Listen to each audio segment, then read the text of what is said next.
Hello everyone, welcome back to my channel. I am Shweta. हम लोग class 9 biology का chapter the cell fundamental units of life start किए थे, जिसमें हम लोग cell definition, cell discovery, theory of cell and types of cell और plant cell, animal cell के बारे में पढ़ चुके थे। अब हम इस वीडियो में पार्ट्स ऑफ सेल के बारे में डिस्कस करेंगे। सेल के 3 मेन पार्ट्स होते हैं जो कि आपके प्लांट सेल और एनिमल सेल दोनों में प्रेजेंट होते हैं। फर्स्ट पार्ट है cell membrane, a plasma membrane, second है न्यूक्लियस और थर्ड है साइटोप्लाज्म। तो एक एक करके हम इन सब के बारे में डिस्कस करेंगे।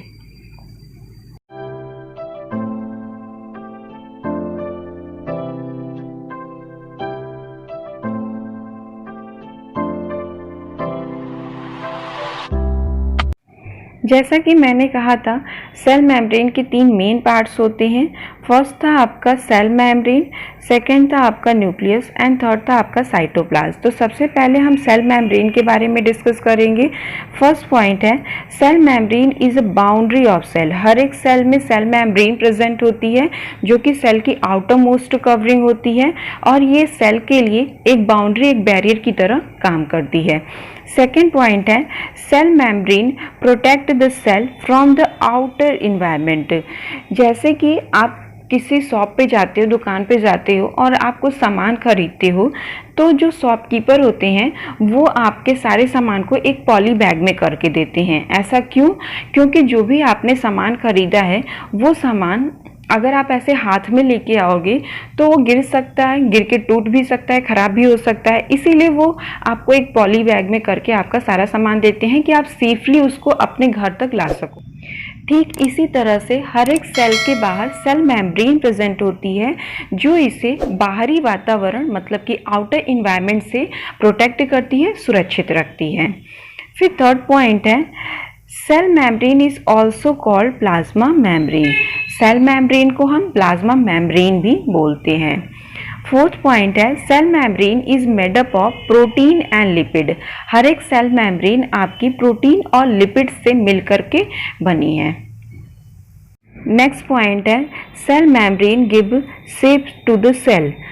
प्रीवियस वीडियो में मैंने आप लोग को शेप ऑफ सेल के बारे में बताए थे, जिसमें मैंने आप लोग को बताया था कि हर एक सेल डिफरेंट शेप्स की होती है और इनके फंक्शंस भी डिफरेंट होते हैं। तो इसको हम एक एग्जांपल के थ्रू समझते हैं। जब आप पानी को किसी बॉटल में डालोगे तो पानी बॉटल का शेप ले लेता है। अगर आप उसे किसी ग्लास में डालोगे तो वो ग्लास का शेप ले लेगा। अगर आप उसे किसी कंटेनर में डालोगे तो पानी कंटेनर का शेप ले लेता है। तो ठीक इसी तरह से सेल को भी आप जिस शेप में डालोगे सेल उसी का शेप ले लेता है। तो सेल मेम्ब्रेन सेल को शेप भी देती है। नेक्स्ट पॉइंट है cell membrane is thin and flexible. Cell membrane काफ़ी पतली होती है और फ्लेक्सिबल मतलब कि लचीली होती है, और जिसकी वजह से, क्योंकि सेल मेम्ब्रेन काफ़ी फ्लेक्सिबल होती है जिसकी वजह से सेल आसानी से इधर उधर मूव कर पाता है। नेक्स्ट पॉइंट है it is selectively permeable membrane and only allow a few specific substances to pass in and out of cell. जैसे मान लीजिए कि आपके घर का जो एंट्री गेट है, उस एंट्री गेट से घर के अंदर जो लोग रहते हैं वो घर एंट्री गेट से अंदर या बाहर आ जा सकते हैं, या फिर आपके जान पहचान के लोग ही उस एंट्री गेट से अंदर या बाहर आ जा सकते हैं। लेकिन आप उस एंट्री गेट से किसी स्ट्रेंजर को घर के अंदर आने की परमिशन देंगे? नहीं देंगे। या किसी वाइल्ड एनिमल को उस एंट्री गेट से घर के अंदर आने की परमिशन देंगे? नहीं देंगे। तो सेम इसी तरह से सेल मेम्ब्रेन भी कुछ सेलेक्टिव चीज़ों को ही सेल के अंदर या बाहर आने जाने देती है। ये सबको परमिशन नहीं देती कि कोई भी सेल के अंदर आ जा सके। तो जैसा मैंने कहा था कि सेल मेम्ब्रेन कुछ सेलेक्टिव चीज़ों को ही अंदर या बाहर आने जाने देती है। तो अब ये देखते हैं कि किसी भी सब्सटेंस का मूवमेंट सेल मेम्ब्रेन के थ्रू किस तरह से होता है। किसी भी सब्सटेंस का मूवमेंट सेल मेम्ब्रेन में 2 तरह से होता है। पहला प्रोसेस है डिफ्यूज़न एंड सेकेंड प्रोसेस है ऑस्मोसिस। डिफ्यूज़न की डिफिनीशन है diffusion is a net movement of anything from a region of higher concentration to a region of lower concentration से। यहाँ पे आपको एक फिगर दिख रहा होगा, ये 3 कंटेनर है, इसको हम नाम दे देते हैं A, B एंड C। अब आप देख रहे होगे कि कंटेनर ए में मैंने 1 ड्रॉप वाटर कलर डाला, तो जो भी मैंने वाटर कलर डाला ये वाटर के अपर सरफेस पे ज़्यादा है, मतलब कि यहाँ पे इसका कंसंट्रेशन क्या है, हाई है। अब ये उस तरफ मूव करेगा जिधर इसका कंसंट्रेशन कम होगा, और कुछ ही देर में आप देखोगे तो ये पूरे वाटर में स्प्रेड हो जाएगा, फैल जाएगा और वाटर का कलर चेंज हो जाएगा। सो डिफ्यूज़न में किसी भी सब्सटेंस का मूवमेंट हायर कंसंट्रेशन से लोअर कंसंट्रेशन की तरफ होता है, और वो सब्सटेंस आपका कोई भी आयन हो सकता है, मॉलिक्यूल हो सकता है, या गैसेस हो सकते हैं लाइक कार्बन डाइऑक्साइड या ऑक्सीजन।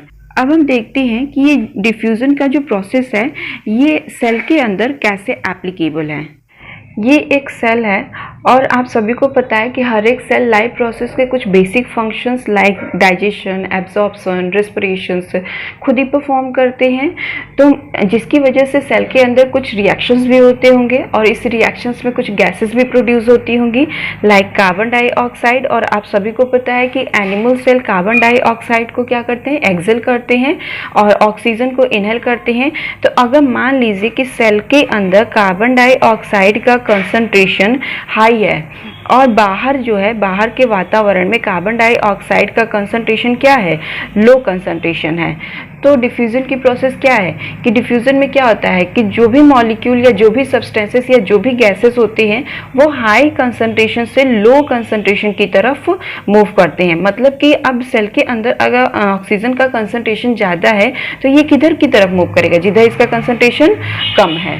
ठीक इसी तरह से अगर मान लीजिए कि बाहर ऑक्सीजन का कंसंट्रेशन क्या है, हाई कंसंट्रेशन है, और अंदर ऑक्सीजन का कंसंट्रेशन क्या है, लो कंसंट्रेशन है। ठीक, तो अब ये ऑक्सीजन किधर मूव करेगा, जिधर इसका कंसंट्रेशन क्या होगा, कम होगा, मतलब कि ये बाहर से अंदर की तरफ मूव करेगा।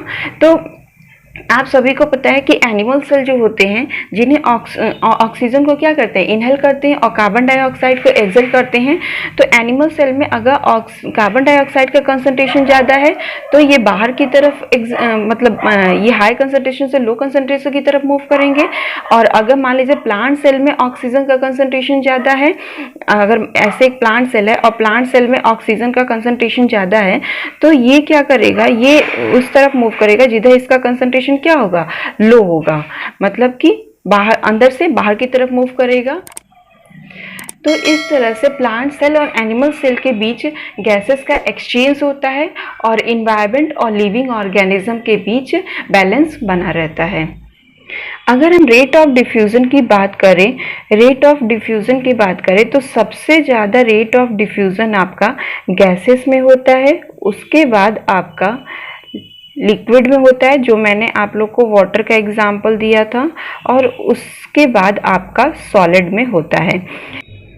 अब हम सेकेंड प्रोसेस देखते हैं, ऑस्मोसिस। ऑस्मोसिस भी आपका डिफ्यूज़न की तरह है। जैसे डिफ्यूज़न में आयंस, मॉलिक्यूल्स या गैसेस का मूवमेंट होता था, सेम वैसे ही ऑस्मोसिस में वाटर का मूवमेंट होता है। ऑस्मोसिस की डेफिनेशन है the movement of water molecule through a semi permeable membrane called osmosis. जैसे मान लीजिए अगर सेल के अंदर वाटर का कंसंट्रेशन हाई है और बाहर वाटर का कंसंट्रेशन लो है, तो वाटर मतलब सेल से अंदर से बाहर की तरफ मूव करेगी, हाई कंसंट्रेशन से लो कंसंट्रेशन की तरफ मूव करेगी। सेम ऐसे ही अगर बाहर वाटर का कंसंट्रेशन हाई है और अंदर सेल के अंदर वाटर का कंसंट्रेशन लो है, तो वाटर जो है हाई कंसंट्रेशन से लो कंसंट्रेशन की तरफ मूव करेगी, मतलब कि बाहर से अंदर की तरफ मूव करेगी। ऑस्मोसिस के टाइप्स जो हैं, ऑस्मोसिस 2 टाइप्स की होती है। फर्स्ट टाइप है आपका एक्सो ऑस्मोसिस और सेकेंड टाइप से आपका एंडो ऑस्मोसिस। इसको हम फिगर के थ्रू समझते हैं। तो यहाँ आप देख सकते हैं, ये फिगर है आपका एंडो ऑस्मोसिस का और ये फिगर है आपका एक्सो ऑस्मोसिस का। सबसे पहले हम एंडो ऑस्मोसिस देखते हैं। एंडो ऑस्मोसिस की डेफिनेशन है movements of water inside the cell. मतलब कि बाहर क्या है, वाटर का कंसंट्रेशन हाई है, बाहर आपका वाटर का कंसंट्रेशन हाई है और सेल के अंदर वाटर का कंसंट्रेशन लो है, तो जिसकी वजह से वाटर जो है हाई कंसंट्रेशन से लो कंसंट्रेशन की तरफ मूव करेगी और इस वजह से सेल आपका क्या होगा, स्वेल हो जाएगा। जब बाहर से पानी अंदर की तरफ सेल के अंदर जाएगा तो सेल को तो बहुत सारा पानी मिल गया, तो इसीलिए सेल क्या होगा, फूल जाएगा, स्वेल हो जाएगा। अब हम देखते हैं एक्सोऑस्मोसिस। तो एक्सोऑस्मोसिस की डेफिनेशन है movements of water outside the cell. मतलब कि इसमें आप देखोगे तो सेल के अंदर क्या है, वाटर का कंसंट्रेशन हाई है और बाहर आप देखोगे तो वाटर का कंसंट्रेशन लो है, तो जिसकी वजह से वाटर जो होगा हाई कंसंट्रेशन से लो कंसंट्रेशन की तरफ मूव करेगा और उस जब पानी जो है सेल से बाहर निकल जाएगा तो सेल क्या होगा, श्रिंक हो जाएगा, सिकुड़ जाएगा, और इसी को बोलते हैं एक्सोऑस्मोसिस। So that's all about cell membrane. I hope you understand this topic.